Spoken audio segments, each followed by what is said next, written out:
right, go ahead and get started. I didn't have anybody say anything to me last time, but hopefully you can all hear me okay. Just do make me aware that if you have trouble hearing me, occasionally last semester we would have trouble if they were playing volleyball or basketball on the other side of that wall. And once we kind of got after them, they quit doing that. Hopefully the badminton nets that are set up, hopefully that won't be as loud. But I would encourage you, I was thinking, standing up here thinking, I think I only know about like one or two of you. So don't be afraid to come up and say hi and introduce yourself. I have some of you in lab and it's easier for me to get to know you that way. But it's pretty quiet before we start class. I know it's hard when you're all like spread out from each other. I want you to just take a minute, and I know you all tend to sit like in the exact same place every time. We're kind of creatures of habit. Just take a minute and introduce yourself to somebody near you or a couple people near you. All right, so I'll give you like 20 seconds, like go, okay.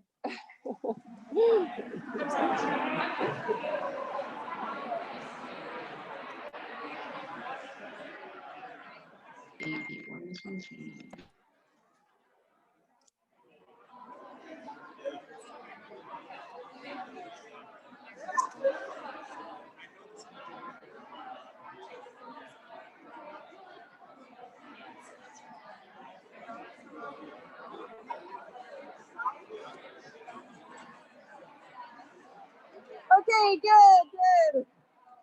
That sounds much more normal. Much more normal. Okay, feels good. All right, so a few reminders this week. We do have our first homework assignment, and I put homework in quotation marks because it's not a real homework assignment, but just to give you a little impetus to get signed into mastering. Again, I didn't look. I think most of you are, or many of you. Get signed into mastering. If you're having trouble making that happen, talk to me. But that first 2-question assignment, just, hey, these are what the questions look like, basically. That's due on Friday. If you're having, trouble getting signed in, I can extend that deadline. Mastering does let you sign up for free for 14 days. So if you're not exactly sure what your schedule is going to be like, or, your financial aid hasn't come in yet or whatever, just be aware that you can do that free for 14 days, okay? All right, so last time we started out with a little history lesson, and then we got into some ins and outs of growing bacteria in the lab. So we went through a lot of terminology.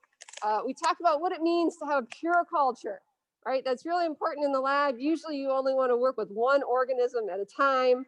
And then I finished with this beautiful diagram of a mixed culture. Right, there's at least 12 different things growing there. You can tell when the colonies look so different that they're going to be different species. Okay, so it's really important that we have solid media. Obviously, when you have something growing in a broth and a liquid media, you can't tell if there's one kind of organism there or 20. So it's really nice to be able to actually see the organisms grow up on solid media. Okay. So just a little bit more terminology that we have when we're talking about using different medias in the lab. And there are a lot of different medias we use depending on what kind of information we want to get, or what our goals are.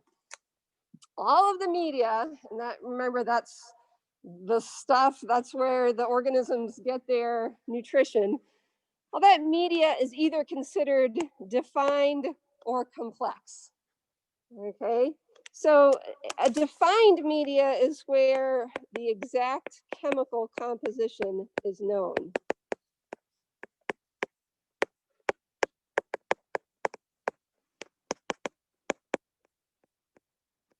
Okay, and most often we have like the chemical symbol for that.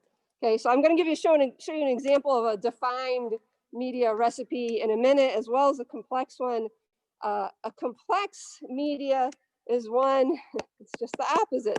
The exact chemical composition is not known.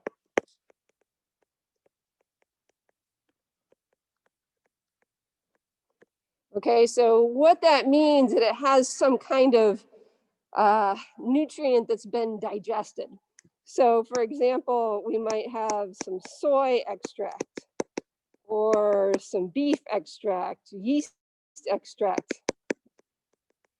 Okay, that just means that the soy, for example, has been digested with enzymes, and it's just kind of a slew of different nutrients in that medium.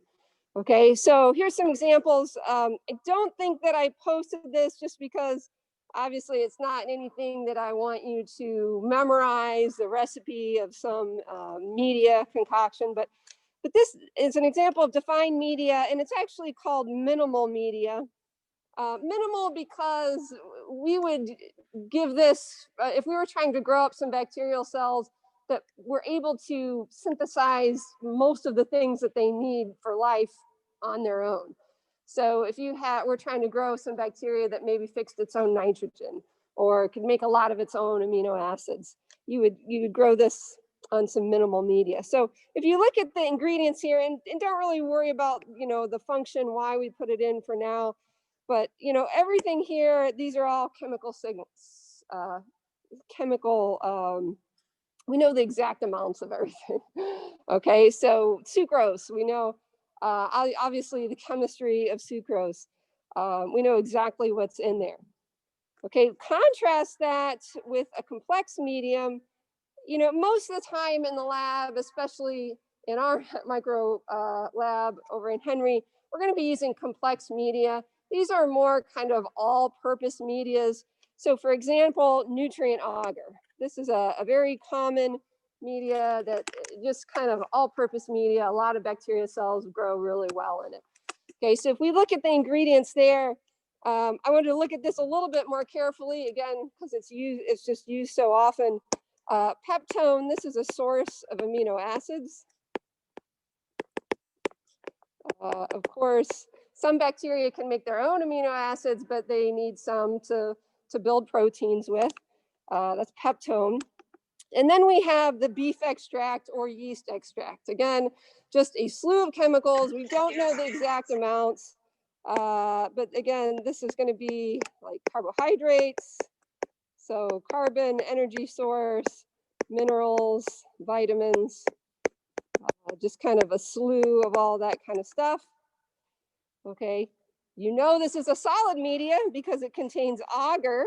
Remember we talked about that? That is the solidifying agent. Okay, so remember, it's like fingernails on a chalkboard for me when I hear somebody say, "Oh, the bacteria eat the agar."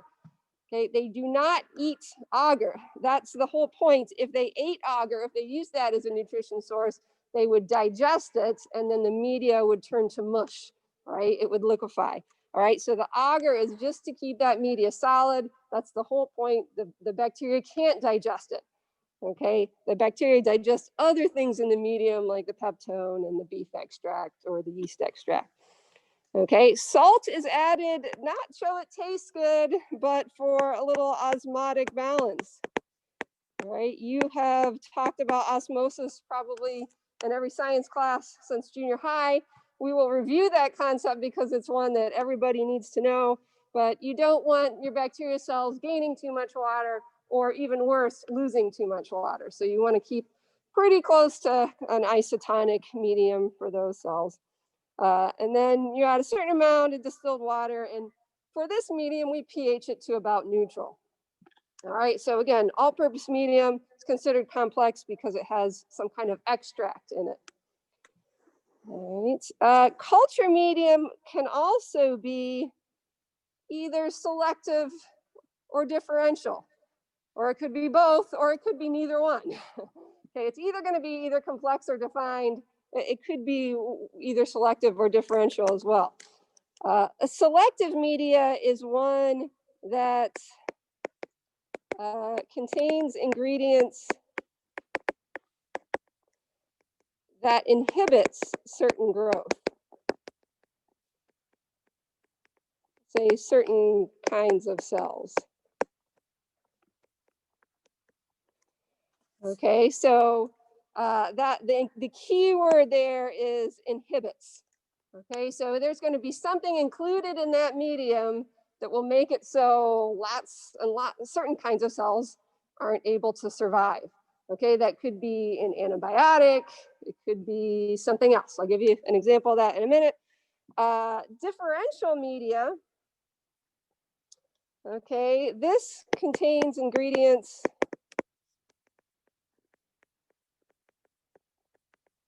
that cause certain organisms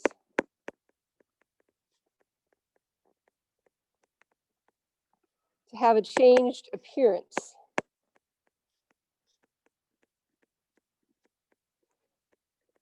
Always a challenge to me to define that without using the word different, like differential. But so this kind of we're using a lot of differential media if you're going to be taking lab. This media has some component to it that will alter the appearance of some organisms, and that will tell us something about that organism. Like, oh, we've got this color change, so this organism can use lactose. Okay, and we gain some knowledge about that organism. Okay, let me come back to the anaerobic media in a minute. So some examples of selective and differential media. Okay, so this picture was in your book in chapter 6 here. Here's an example of what looks like to me they may have took a soil sample, kind of made a slurry of that with some water, and then put it on some nutrient agar. Okay, this is typical of what you see if you're looking at what's growing in the soil. So just an enormous amount of growth, all different kinds of, looks like mostly bacteria there. Nutrient agar is not considered selective. But of course, not everything that was in your original sample would grow. We don't want to be that biased. We know that on any given media, there's probably only a small proportion of bacteria that are actually able to grow on it from your original sample. A media that is considered selective, it's called Sabarode's agar. And Sabarode's agar is very similar in its recipe to nutrient agar, but a big difference is that they pH it a little bit more acidic. So it's pH to 5.6, and that actually selects for the growth of fungi. Fungi grow better in a lower pH, and it selects against most bacteria. Now there's bacteria that can grow at any pH, but most of them are going to grow better at kind of a neutral. So all these fuzzy colonies, any colony that's fuzzy, that's going to be a fungus. And we see those as time to time as contaminants, up in the lab. All right, so again, that lower pH selects against bacteria. Okay, here's an example of a differential medium. This is one that you're going to use a little bit later on in the semester in lab. It's called blood agar. So it's media that's got sheep's blood in it. That's a really rich, red blood cells are a very nutrient-rich source for bacteria. So they have different ways that they can digest red blood cells, bacteria do. Some bacteria can totally digest red blood cells. They can lyse them. We call that beta hemolysis. And you can see the media basically totally loses its red color because the red blood cells have burst. So it's kind of yellowish. You could see right through there. If you held it up to a book or something, you could read behind it. Some bacteria only have enzymes that allow them to partially lyse red blood cells. We call that alpha hemolysis. Partially, it lyses the red blood cells, but it's not able to digest the hemoglobin. So you get kind of a greenish brownish color change here with an organism that's alpha hemolytic. And there are organisms that can't lyse red blood cells at all. We call them gamma hemolytic. All right, so we have three different appearances because of the red blood cells in there. We see a different appearance of different kinds of cells. Okay, now we could make this media selective as well if we put a certain antibiotic in it that would say select against gram-negative organisms. All right, and again, you're going to do that later on in lab. So it can be both selective, differential. It can be neither one. Something like nutrient agar, it's not selective, for or against anything, and it's not giving us any information about depending on the appearance of the colonies. So, okay, the last thing there I had on that list was that there are some medias that are considered anaerobic. So that just means they do not allow oxygen to come in contact with our cells. Of course, certain bacteria are poisoned by the presence of oxygen. So here's an example of a media that gets rid of the oxygen within the broth, and that's called thioglycolate media. So just an example, we'll talk more about this if you're in lab. I'm going to mention this a little bit later on in the semester when we talk about oxygen requirements of cells. But that thioglycolate is actually a reducing agent. So it chemically gets rid of the oxygen in the media. So essentially down here at the bottom, there's no oxygen. So if we want to try to understand the oxygen requirement of an organism, we inoculate that media, with your loop, stir it around a little bit. Essentially at the top, there is some oxygen that diffuses underneath the cap here. So there is a little bit of oxygen in the top of that tube, but essentially below that, there's no oxygen because of that reducing agent. So, if we have growth only at the top, well, that's an aerobe. If we have growth only at the bottom, then that's a strict anaerobe. And there's, different degrees of how we would characterize that in between there. Okay, so there's other ways you can grow organisms without oxygen, contraptions like a glove box or special boxes that get out the oxygen. Okay. All right, and then I just kind of wanted to finish up our discussion of culturing bacteria, especially what we spend the most time on, is that there are some kinds of bacteria that we haven't figured out a way to grow them up in the lab. We haven't found any media that they will reproduce on. So for example, the organism that's the causative agent of leprosy, Mycobacterium leprae, we have to culture them in armadillos. That must have taken a lot of trial and error to find an animal that organism would grow well in, but eventually they did. So we culture leprosy in armadillos. The organism that causes syphilis, it will only grow in rabbits, right? We haven't been able to, or it's very difficult perhaps for that one to grow it in the lab, right? So, and of course viruses have to grow in living cells.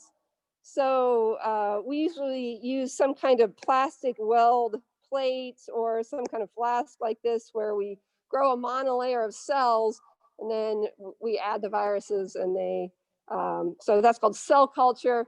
Back in the day, we used to call that tissue culture. It's the same thing, okay? And just remember, I kind of alluded to this before, but if you took a swab from the bottom of your shoe and streaked it out on some media in lab, only a small percentage of the microorganisms that were on your shoe would actually grow on your plate. Sometimes we forget that and we kind of think, oh yeah, we can grow anything in the lab, but we think actually that we have only actually cultured about 1% of the bacteria that live in our body.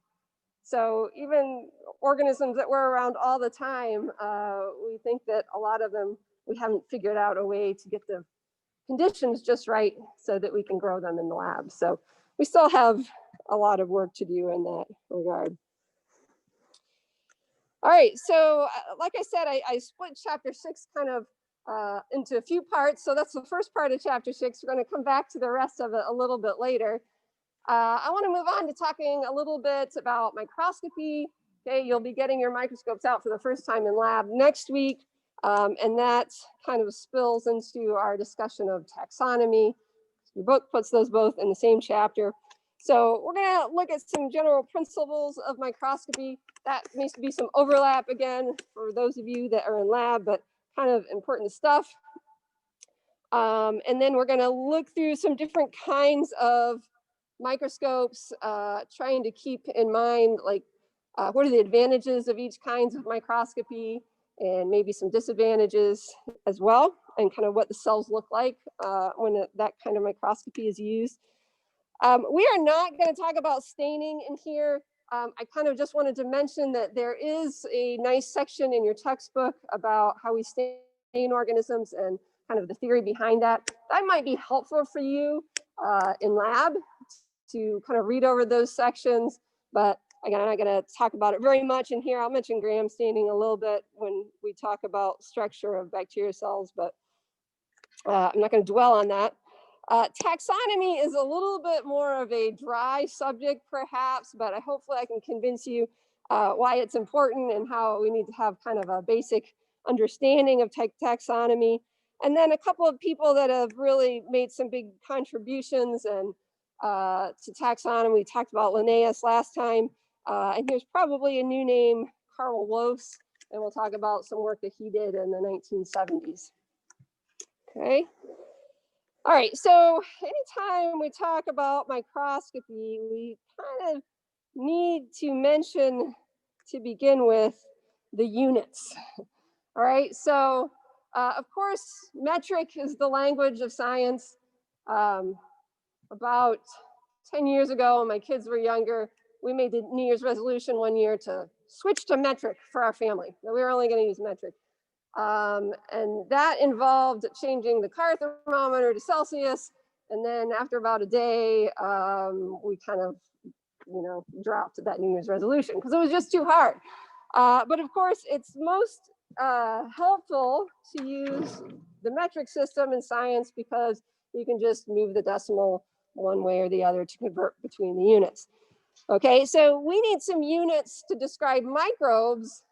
Ideally, the units that you use are smaller than what you're trying to measure. If we were going to use, meters, obviously we'd have a lot of 0.00000, it would be very cumbersome.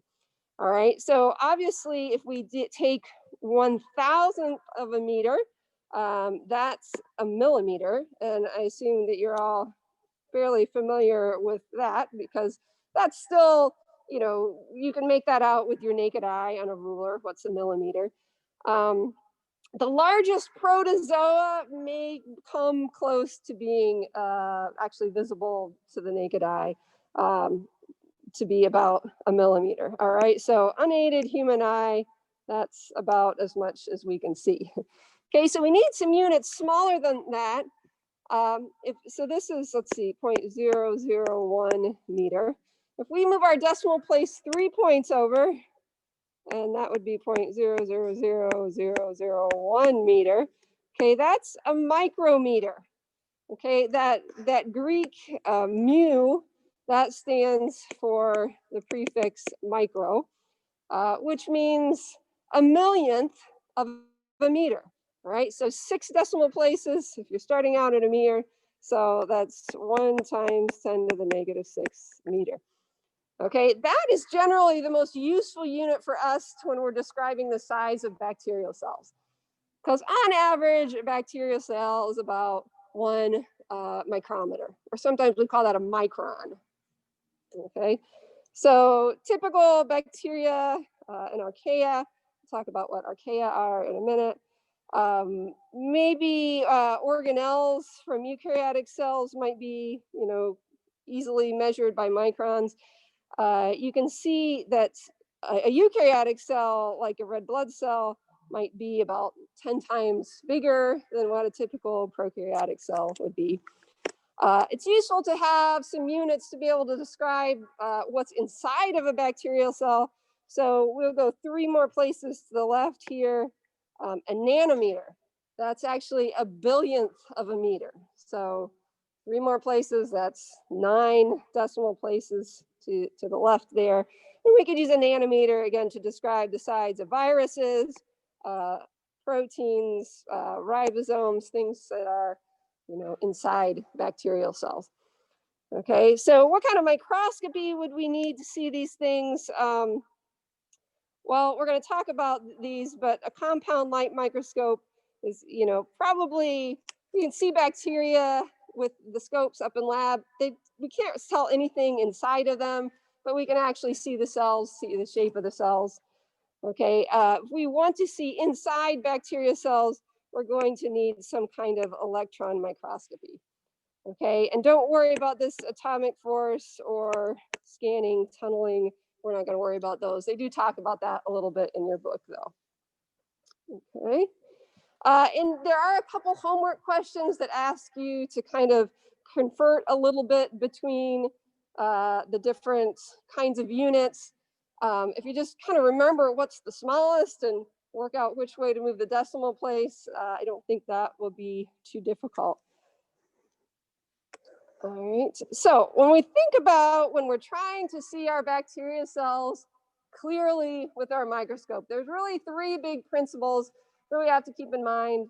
And again, some overlap with lab here. But of course, you need to have good magnification. We're trying to see really small things. That's just the apparent increase in size. Okay, and if we're using a bright field microscope like this, that's the most common kind of microscopy. That's the kind that you'll use over in lab. Then we could magnify up to about 1,000 times. Okay, so you multiply the magnification of the objective lens by the ocular lens. And again, if you use the largest objective lens, that will give you about 1,000 times. Okay, if we had even better lenses, we might be able to get the magnification higher than that, but we start to get limited by the physics of the properties of light. Okay, so what limits us then after that is the resolution power of the microscope. Okay, and we could define resolution as the ability to distinguish objects that are separate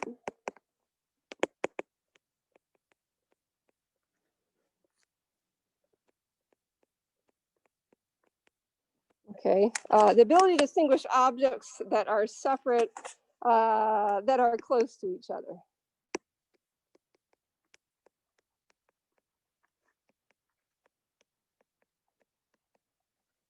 Okay, so this requires a little bit of explanation. This is not the same thing as being in focus. Okay, you always assume that your microscope is in focus. So resolution is if two objects are really close together that you're trying to see under the microscope, say for example, the bacterial cell wall and cell membrane, our resolution of these with these bright field microscopes is not good enough to be able to tell that the cell wall is separate from the cell membrane. They're so close together that they just look like they're the same object. Okay, so we measure resolution as the distance between two things, and we can still tell that they're separate. All right, so if we want to try to think about how to get the best resolution possible, we have to kind of understand how we figure out what that resolving distance is. Okay, so we'll say the resolving distance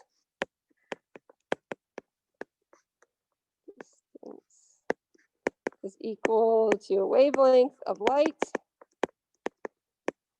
divided by the numerical aperture.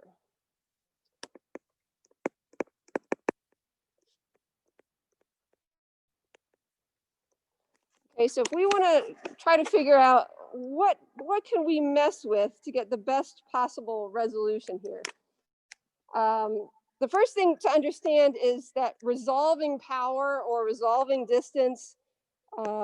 What's a good resolving distance? Good is a low number. Okay, so we want that distance between two things that we can still tell that they're separate to be really small. If they have to be really far apart before you can tell that they're separate, then that's not very good resolving distance resolution. Okay, so we are looking to get this number as small as we can by manipulating the wavelength of light and numerical aperture. Well, what is a numerical aperture? Okay, once you start getting into properties of light, you start dipping into properties of physics really quickly, and it all gets kind of confusing. But we can define numerical aperture as the range of angles of light accepted by a lens. Okay, sorry, my handwriting got a little bit sloppy there. So the range of the angles of light accepted by the lens.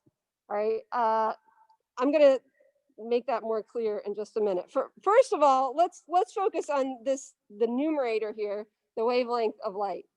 Okay, so if we want to make this a small number over here, well, we could either make the numerator smaller, or we can make the denominator bigger. Okay, so if you throw some numbers in there, that will make sense, right? 1/4 is less than 1/2, right? All right, so we could, with a bright field microscope, it uses visible light, right? But visible light ranges from about 400 nanometers, that's blue light. Okay, the inside of a rainbow is always the blue light because that's shorter wavelength. And then red is on the outside of the rainbow, that's more like 700 nanometers. So instead of using white light, in theory, we could use blue light, which has a shorter wavelength, and that would give us a little shorter resolving distance. So to improve resolution, we could, number one, use a shorter wavelength of light. Okay. So yeah, we could use blue light. I don't know if you would notice that difference or not. I've never actually tried that. But hey, what if we use electrons? Right, way shorter wavelength. That's why electron microscopy gives just such amazing resolution. Okay. The second thing that we can do to improve resolution is to use an oil immersion lens and oil, because that will increase the numerical aperture.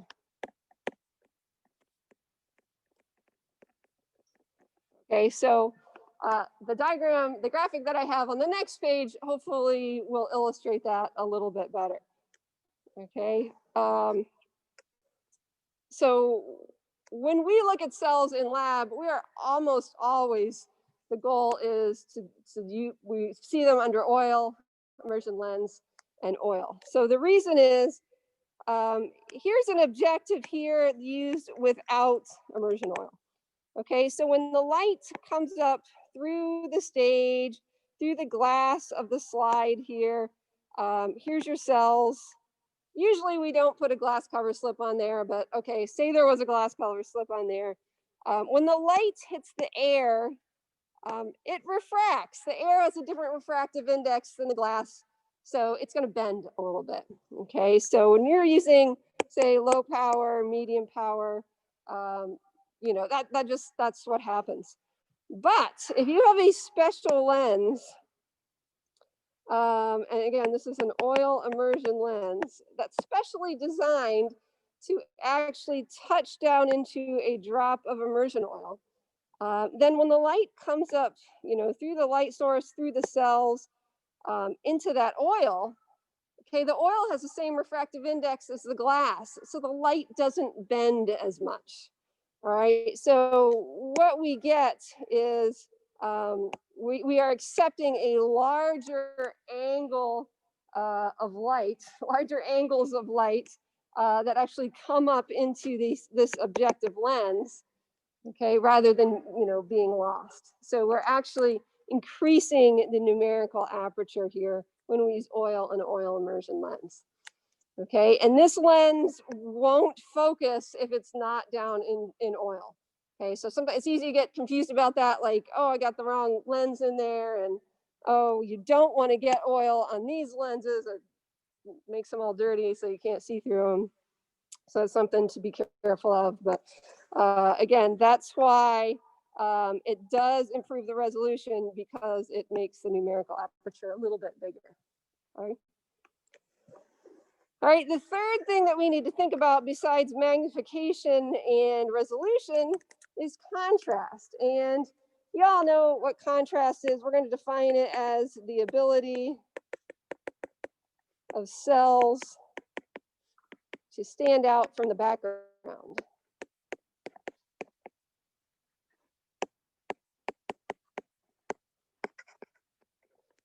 Okay, so maybe you did this when you were in Bio 120. Take some cheek cells and do a wet mount with them and see if you can find them on the microscope. It's really hard to do if you don't stain them because there's very little contrast here in this picture on the left. Okay, the cells are the same color as the background. So oftentimes what we do to improve contrast is that we stain the cells. Okay, so here on this picture on the left, that's a cheek cell that's been stained with maybe one or more dyes. You can see the nuclei here in the middle, and you can see the edges of that cell really easy. Incidentally, what are all these little dots over here? Any ideas? Okay, those are bacteria cells. Okay, you have a lot of bacterial cells in your mouth, and they are a lot smaller than, that gives you an idea of the size difference between bacteria and eukaryotic cells. Okay, so we can stain cells. The big drawback with staining cells is that it always kills them. So you cannot see live, moving cells after you stain them. They will be dead, but at least you can see them. So it's a trade-off.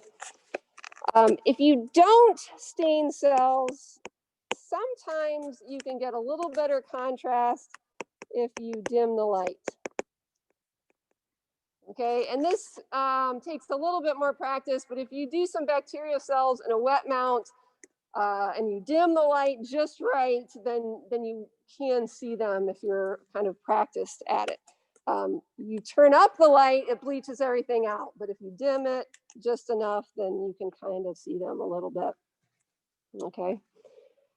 So let's think about some different kinds of microscopy. So I just wanted to kind of list them out for you here. These are the ones that we're going to talk about. Think about the advantages of them. Again, there's a few in your book that we're not going to worry about. Okay. All right, so that's just kind of a list there. Of course, what I mentioned before is the bright field microscopy. That's by far the most common kinds of microscopy. And I'm not so worried that the parts of a microscope. If your lab professor wants to talk about that, that's fine. I kind of assume that you kind of know the basics there. Of course, we said the bright field can magnify up to about 1,000 times. The resolution here is about 0.2 microns. Okay, so, or that's the same thing as, make sure I write this right, 200 nanometers. Okay, same thing. All right, so that's kind of the limits of resolution here. What do the images look like? Here's a gram stain of some cells. The background is light. Typically, we stain the cells, so the cells are darker, and we have a light background. Okay. A very similar kind of microscopy is called dark field microscopy. And I actually added this diagram in as well because I got to looking at this one that an old edition of your book put in there. And I thought, that's totally not understandable. Like if I look at that and didn't really know much about it, I would have no idea what that was even a picture of. The thing, a dark field microscope has a stop or kind of an obstruction that's covering the light source. So basically, stop. Let's say over the condenser. So basically, light only diffuses in towards your cells at a very kind of oblique angle. So down here, there's an obstruction down here. So the light only comes in at these wide angles to your cells. Okay, so that's what this is trying to show here, that there's a stop down here. This is turned sideways, pushed down like that. And so the light only comes through this part, right here. And here's your cells right here. Again, the light comes in at really diffuse angles. So basically, the cells are going to appear light against a dark background. So it's just the opposite of the bright field, where the cells are dark and the background is light. Now the background is dark and the cells are light. Okay, there is no staining required.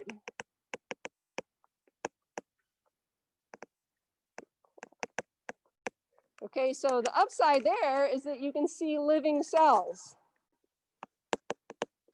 Okay. And sometimes that's a lot more interesting. Okay.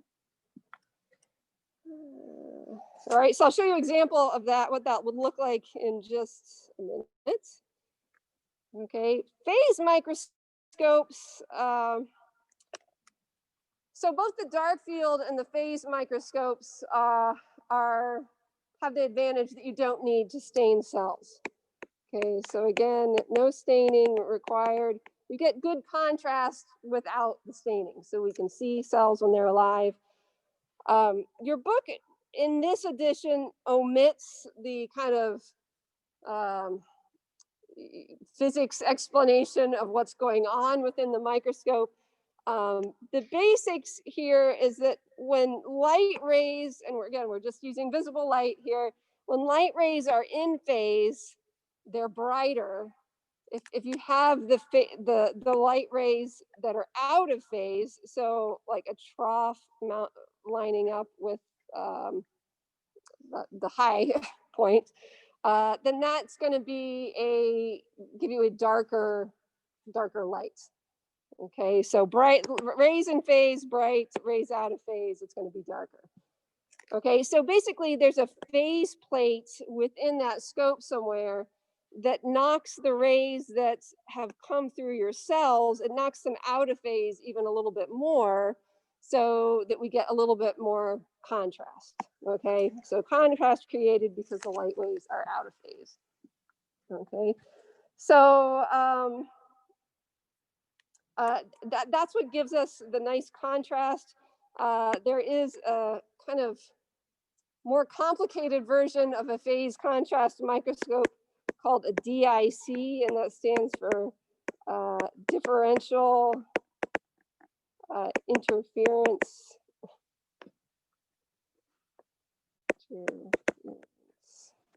contrast. Okay. And that's also called a Normarsky scope, which probably gives a nod to whoever discovered it. Okay, so I just kind of wanted to mention to that this is a kind of phase microscope that's just a little bit more advanced because it uses kind of gradients of light. That's kind of the simplistic answer. Okay, so let me give you some examples of what these cells look like. So unstained, here's some bright field. Again, this looks like a cheek cell. Can't see them very well because they're not stained, okay? That same image under dark field microscopy, the edges of the cell, maybe some of the bacteria cells inside the cell show up as light on a dark background. Again, still consider it a light microscopy here.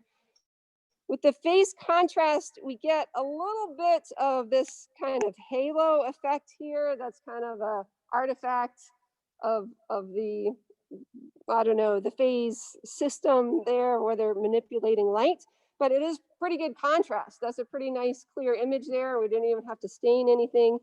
And then this Normarsky, which again is a kind of phase contrast where gradients are used. This gives a little bit more of a 3D image and that halo effect is gone. Okay, so I don't really have any experience using that Normarsky, but again, gradients of light there. All right, so moving on to getting a little bit better resolution because we're using shorter wavelengths of light is fluorescent microscopy. So this is using ultraviolet light. So little review, we said visible light was between 300 and 700 nanometers. UV is considered somewhere between 10 and 100 to 300 nanometers. Okay, so we're getting shorter wavelengths of light, so we're getting better resolution. Okay, shorter wavelength. Okay. And with fluorescent, and of course we're using UV lights, and you might be thinking, well, that's kind of bad to look into UV light, right? Yes, there's some kind of stop there, so you're not looking into UV light. That's very harmful, so we don't want to do that. We use dyes that are fluorescent. So the dyes used to stain are fluorescent. Hard word to spell. Okay, so for instance, we have a fluorescent dye called auramine that sticks to a component of bacterial cells that cause tuberculosis.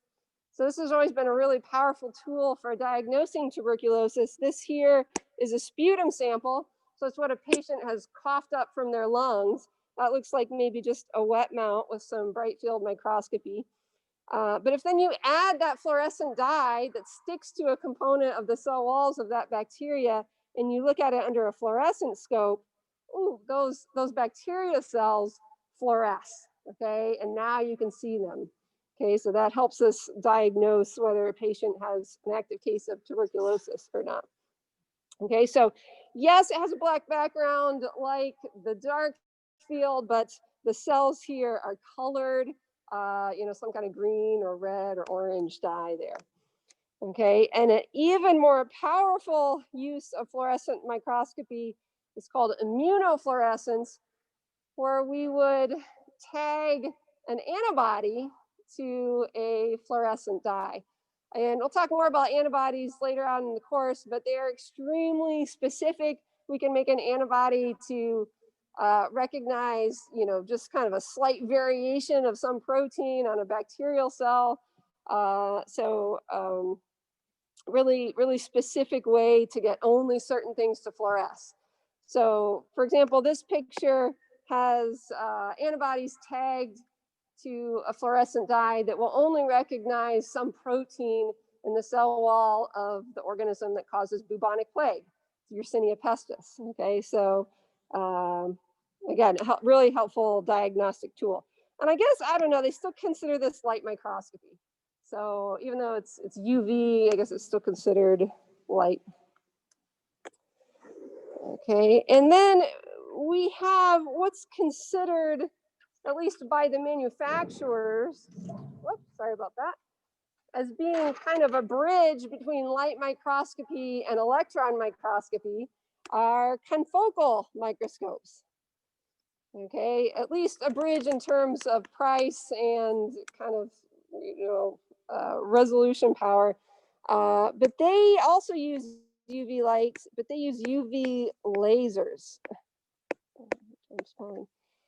Okay, so a little bit more concentrated beam of UV light gives us a little bit better resolution.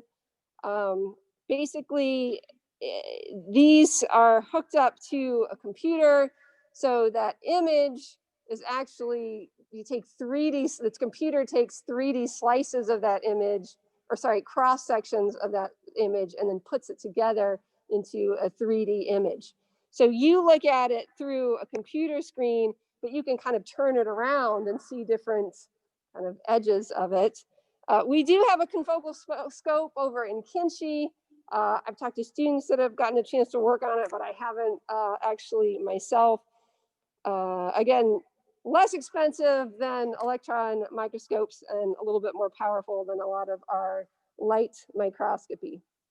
Okay, so let's see, computer constructs this 3D image. Okay, and again, once again, we're using fluorescent dyes. So this image here is some brain cells of a cow, apparently. And if we were comparing, well, what does fluorescent microscopy look like compared to confocal? So the top row here is fluorescence, and the bottom row here is confocal. You can see you get just a little bit crisper image, you get a little bit better resolution. This first one here, I don't think I posted this. This first one is medulla cells of I think they're human medulla cells. Yep. The middle one here is some rabbit muscle cells. And the last picture here is a grain of pollen. All right, so again, just a little bit more detail with the confocal. All right, lastly, we need to talk about electron microscopy. Okay, so in general, again, these are really powerful tools because the wavelengths of electrons are much shorter than that of light. So we get much better resolution, somewhere between 10,000 and 100,000 times magnification. Apparently we can get up to 1,000,000 times magnification, but that's not commonly done. So there's a homework question that might throw you off if you stick to these numbers. Apparently they can go up to 1,000,000, more often in the range 10,000 to 100,000. Okay, we'll talk about the resolution when we talk about the two different kinds. We talked about for many years getting electron microscope here at Grand Valley. We kind of decided with the price and what it takes to maintain it that it just didn't make sense, and that's why they got the confocal instead. But the cells are going to be fixed, and it's a lot of trouble to fix your specimen, by the way, and they are fixed and viewed under a vacuum. Or maybe I should say in a vacuum. If you run electrons through air, the air scatters the electrons. Okay, so we have to do everything in the absence of air. Okay. And of course, all the cells are going to be dead because, again, it's quite a rigorous process to prepare them to be seen with electron microscopy. So this is a picture of a transmission electron microscope. They're pretty big machines. Where I went to undergraduate, we had an electron microscope on the 6th floor of a building, and they actually had to move it down to the basement because the vibrations on the 6th floor were too much. They had to move it down somewhere where the building wouldn't wiggle as much. Okay, so you always view your cells on a screen. You're not looking right through oculars. So what's the difference between a transmission electron microscope and a scanning electron microscope? Well, think about what transmission means. Okay, the electrons are actually going to go straight through the sample. All right, so the resolution here of a transmission microscope is about 0.3 nanometers. All right, so remember, a light scope was like 0.2 micrometers. So we're getting several orders of magnitude better resolution here. The specimen is going to have to be cut in very thin sections because the electrons, it has to be thin enough so the electrons can go through it. All right, so the specimen prep, by specimen I mean cells, the preparation is long and involved. I have heard of scientists, saying, oh, it took me a month to get the picture of this, okay, because they run into problems. Basically, the cells have to be dehydrated. They have to be embedded in some kind of material like plastic. They're sliced with something called an ultramicrotome. So you go to the deli at Meijer, right, and you want some ham, and they slice it with that machine. Think that, only an ultramicrotome is going to be able to cut sections super, super thin. like cutting a red blood cell into 100 sections. Okay, that's how thin. So very thin cross sections, and then they put it on some kind of copper grid. Again, sometimes it doesn't work out right. They have to start all over again. It's long and involved. And again, remember the image is going to be a cross section. All right, so that means sometimes when you look at a transmission electron micrograph, you think, well, what is that? I have no idea what that is. Sometimes there are artifacts from all the specimen preparation. So you don't know, well, is that a real thing or is that really inside the cell? Sometimes it's really hard to tell. Okay, so I'll show you some examples of that in a minute. But again, that does have the best resolution kind of available. It's better than the scanning electron micrograph. Because the scanning is not sliced as thin. Okay, so the electrons don't pass through. What we see is a 3D image. Okay, so we're seeing whatever the outside of the cell looks like. Okay, and again, resolution is not as good as the TEM, but a lot better than our light microscopes. Okay, the specimen prep is not as quite as involved because you don't have to cut it in thin sections. Usually it's the cells are coated in some kind of heavy metal like gold and then put on some kind of a copper grid as well. All right, so what do the micrographs look like? Here's some examples of a transmission electron micrograph. So there should be some key that always tells you whether it's transmission or scanning electron micrograph or light microscopy. Your latest edition of your book gives you another example if you want to see another one. They can be artificially colored. So we're not adding dyes or anything like that. It's always a black and white image. But sometimes they go in and add color to help the viewer understand like, oh, this structure is separate from this structure. So here we can see a nice capsule of some bacterial cell. Again, it's a cross section. So, here you see the inside of the cell here, and it's kind of hard to tell, well, what's what. Okay, and notice the units here too. Okay, so we know that these structures are really, really small. Okay, about from here to here is maybe about a micron. You add that all up. It's the scanning electron micrographs that are really quite beautiful, and you can often kind of make out what they actually are. Here's an example of a marine algae, a diatom. Here's a reproductive body of a fungi. Here's a protozoa. Here's some bacterial cells.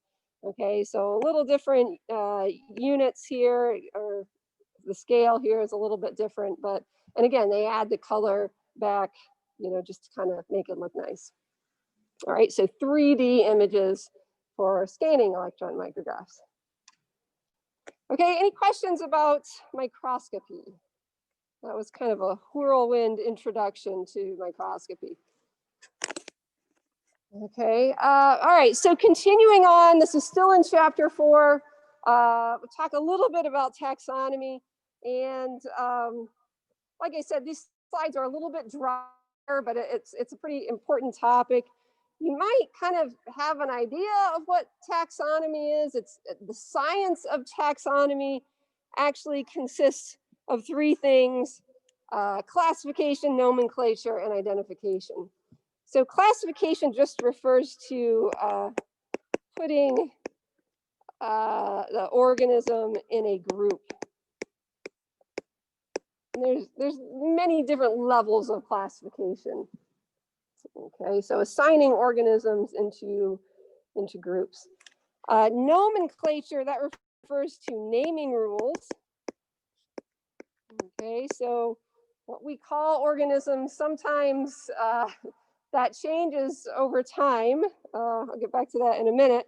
And identification, we could define that as figuring out what group an organism belongs in.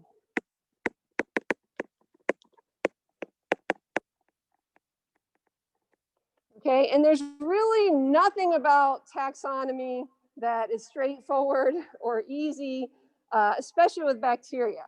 You know, with larger organisms that, you know, that reproduce sexually, you know, it's easier to know, well, yeah, these are in the same group because they mate. With bacteria, because they just grow, you know, grow a little bigger and split in two, it's much harder to understand relatedness. And our understanding of all of taxonomy is constantly changing as we learn more about organisms. So there are organisms that we've used in lab for years and years and years, and it suddenly came to our attention that, oh, we don't call that organism that anymore. We call it by this genus. Okay, so, you know, we have to be kind of flexible as we learn new things. Okay, so we talked about Carolus Linnaeus. We mentioned him last time. Remember, he was born in the early 1700s. We called him the father of taxonomy. We credit him with organizing a lot of our kind of helping to organizing information that we know about organisms. He classified organisms based on shared characteristics.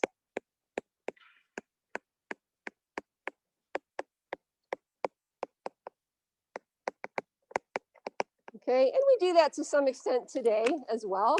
We'll talk about some things probably next time, like, oh, the shape of cells. Okay, they're the same shape, so we put them in the same group.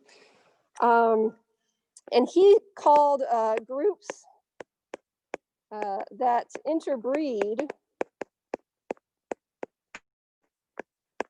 he called them species.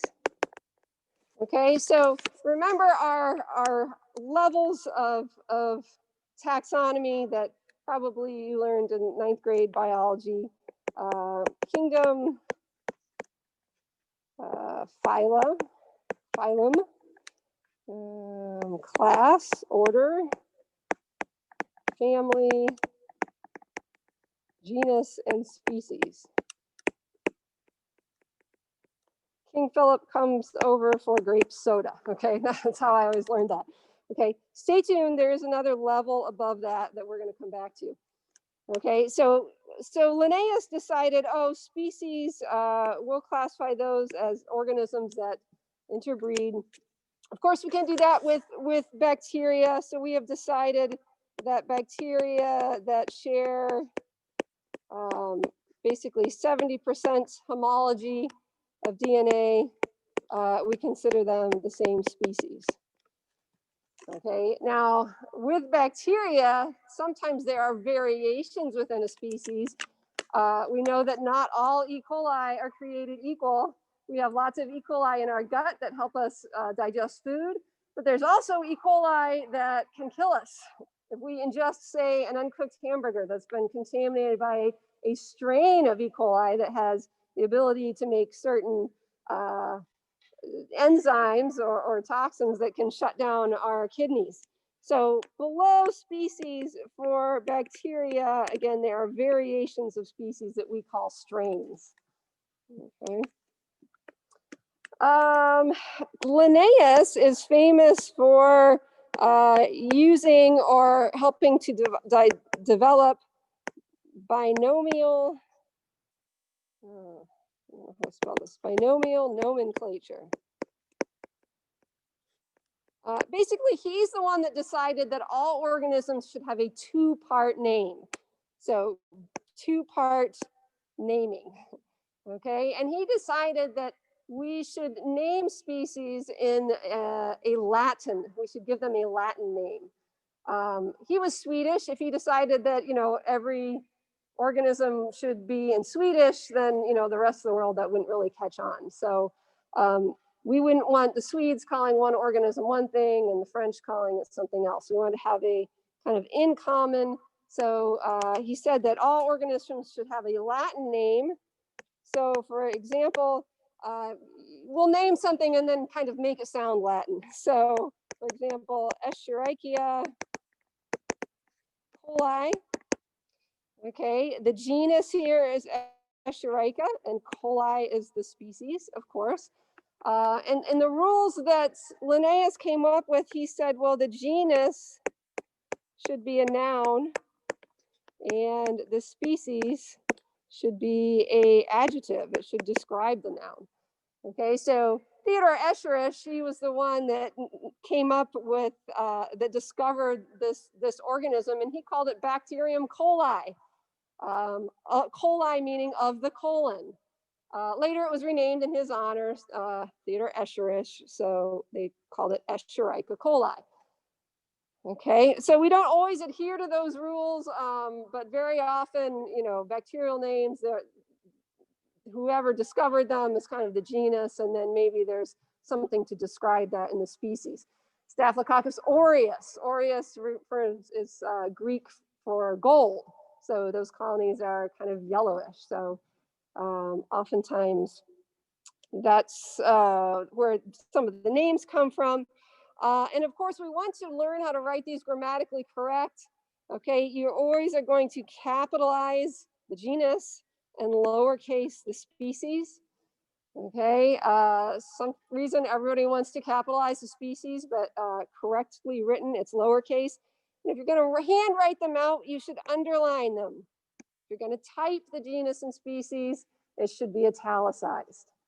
All right, so we want to kind of get in the habit of that, in your lab, write those things grammatically correct. And sometimes students ask me, well, when can I just write E. coli? When can I abbreviate that genus name? Well, in a research paper, you would write the full name out the first time you use the name, and then after that, you can abbreviate the genus. Okay, so there's organisms in lab that we just use all the time that we kind of get in the habit of abbreviating, but really you should write it out the first time that you use it. Okay, this table I did not post in your notes, but and I actually don't have a great citation for this. I was flipping through these encyclopedias of bacteriology that they have over in the library one day, and I found this. And so this table is sort of interesting. It's kind of old data, but this kind of illustrates why these rules are important, why we need to have kind of a scaffolding for how we classify and name organisms. At that time, again, this is like 95, we had described about 4,000 different viruses, about 4,000 different genus and species of bacteria. But using different kind of DNA probes and things, we suspect that there's way more species than what we had actually described at that time. Somewhere between 50,000 and 1 million different viruses, somewhere between 50,000 and 3 million different bacteria. So that just kind of, hey, we need to have like a framework as we discover new things. We need to kind of understand where they fit in. When this virus a year ago was discovered, we realized very quickly, oh, it's very similar to the virus that caused SARS. Okay, so that's why the name came in, similar, SARS coronavirus 2, and we kind of hit the ground running. All right, so we got to have kind of a framework. Linnaeus proposed 2 different kingdoms, plants and animals. Okay, of course he was going by things that he could see. That made sense. In 1965, and we've been revising that ever since, right? In 1969, it changed that. The Whittaker system changed it to 5 kingdoms, and that was plants, animals, fungi, protozoa, and what they called Monera. So the Monera referred to bacteria, right? That was what I learned when I was sitting in 9th grade biology in the 80s. All right, those were the 5 kingdoms. But now we are much more interested in comparing organisms genetically, okay, because rather than just things that we can see, because the genetic comparisons will take into account phylogenetic relationships. That word phylogenetic, that means evolutionary. Okay, so we are really much more interested in understanding the evolutionary relationships between organisms, and we use that, in terms of classifying them more so now. Okay, so a couple more people that have really made some great strides in helping us understand those phylogenetic relationships. Carl Woese and George Fox.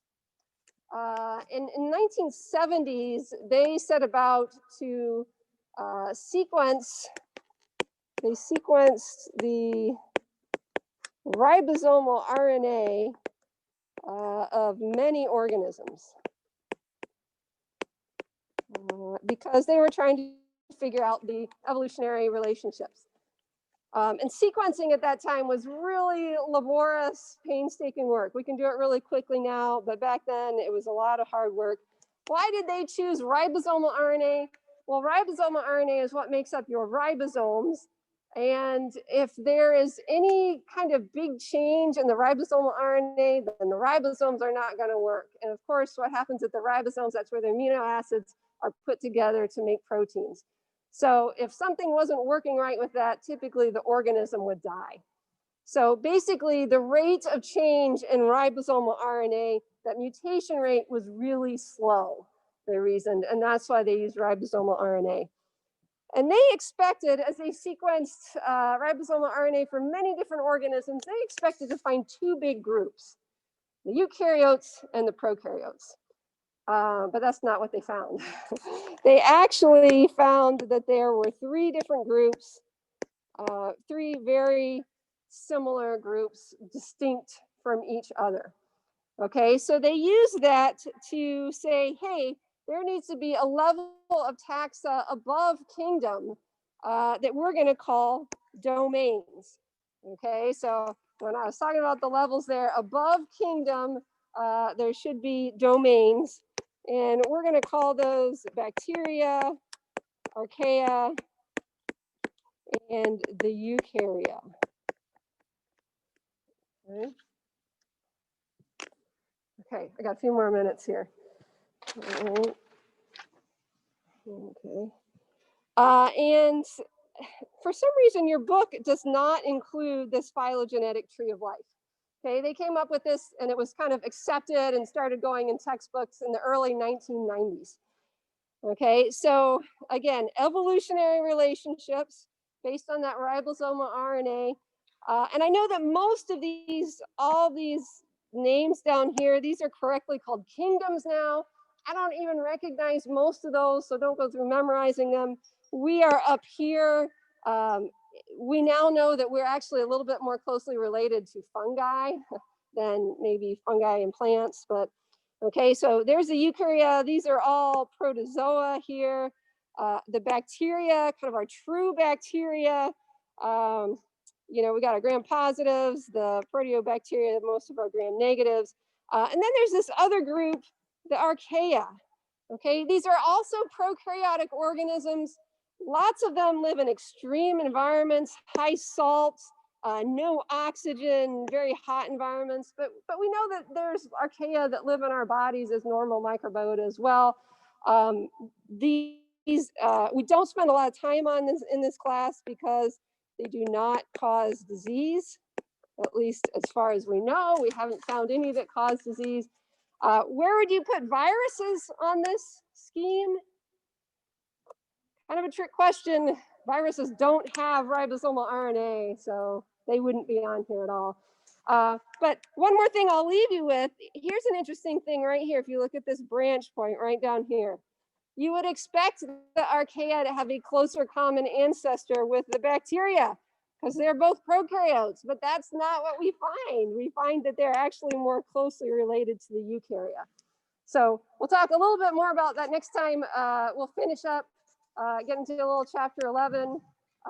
Have a good day. It's going to snow tonight, so if you got early class tomorrow, sit out a little earlier. Okay, have a good day.